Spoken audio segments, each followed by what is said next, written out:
అసలు మీ first cinema దగ్గర నుంచి ఫస్ట్ సెకండ్ సినిమా చూసుకుంటే కనుక అంటే ప్యూర్గా మీరు రాసుకున్న కథలు మీరు కన్సిడర్ చేసిన కథలు బహిరంగ వచ్చేసరికి రీమేక్కి వెళ్ళారు. అంటే ఏంటి రీమేక్కి వెళ్ళాల్సినంత అవసరం వచ్చింది దీనికి? అంటే ఫస్ట్ రీమేక్ చేస్తాను నేను అనుకోలేదు. నాకు సినిమా చూపించారు ప్రొడ్యూసర్లు, ఎలా ఉందంటే బాగుందని చెప్పాను. 1 వీక్ తర్వాత ఒక మీటింగ్లో సరే రీమేక్ చేద్దాం అనుకుంటున్నాం, మీరు చేస్తే బాగుంటుందండి. నేను చేస్తూ పోవడం నాకు రీమేక్ చేయడం కోసం చాలా యాంటీ నేను రీమేక్ చేయను, ఎందుకంటే నా సినిమా నేను హిందీకి రీమేక్ అమ్మినోండి నాందిని. ఆ తర్వాత ఆ టైంలో ఒకరు కూడా వేరే రీమేక్ ఆఫర్స్ కొన్ని వచ్చినాయి అనమాట. కొన్ని తర్వాత సెట్ అవ్వలేదు. అలాంటి ప్రాసెస్లో నేను ఎందుకు చేస్తానంటే, లేదు సార్ ఒకసారి మీరు చేస్తే బాగుంటుందండి సినిమా, ఇది ముగ్గురు హీరోల కాంబినేషన్ సెట్ అవుద్ది, మంచి సినిమా అవుతుంది, మంచి బడ్జెట్లో చేయొచ్చు కదా అన్నారు.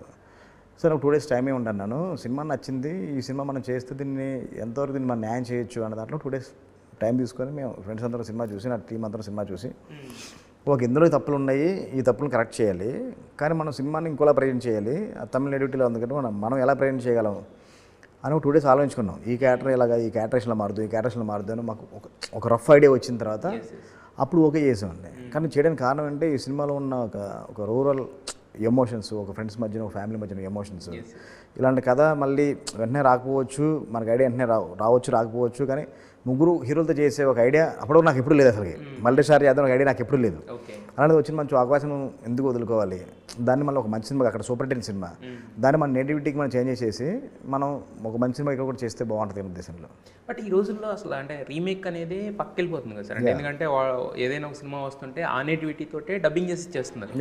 రీమేక్ అని చాలా కల్చర్ చాలా తగ్గిపోయింది కదా. ఇంకోటి ఏంటంటే మనకి ఇంతకుముందు కొన్ని రీమేక్స్ చూసాం, అంటే ఎసెన్షియల్స్ ఏమైనా కొంచెం తీస్తే కనుక అంటే ఫ్లేవర్ కొంచెం దాంట్లో ఉన్న సోల్ ఏదైతే దెబ్బతిని, సో మరి ఎలాంటి జాగ్రత్తలు తీసుకున్నారు? అక్కడ ఉన్నదేమో సూరి, ఇక్కడేమో సాయి శ్రీనివాస్. అందులో కోర్ ఎమోషన్ కోర్ పాయింట్ పెట్టుకొని క్యారెక్టర్స్ మాత్రం మార్చేవాడి. ప్రజెంటేషన్ కంప్లీట్ ఒక డైరెక్ట్గా ఒక స్టైల్ ఉంది ప్రజెంటేషన్, ఆ స్టైల్లో మన తెలుగు కంటే అదే ప్రజెంటేషన్తో అయితే మన వాళ్ళు చూడరు.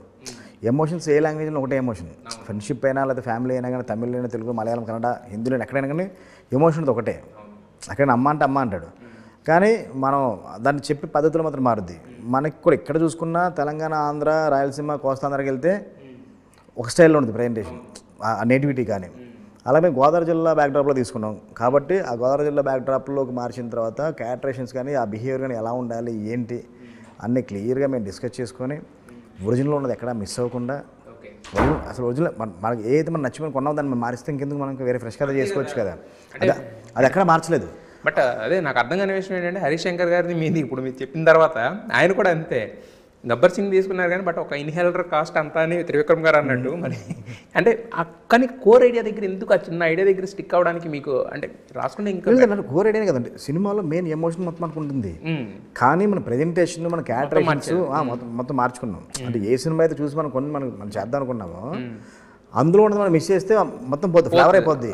అందులో ఉన్న మెయిన్ కథ అయితే ఉంటుంది అది మారిపోద్ది. కానీ ఆ కథని ఒక్కొక్క డైరెక్ట్ ఒక స్టైల్ ఉంటుంది, మన తెలుగు ఆడియన్స్ చూసే పర్స్పెక్టివ్ వేరే ఉంటుంది.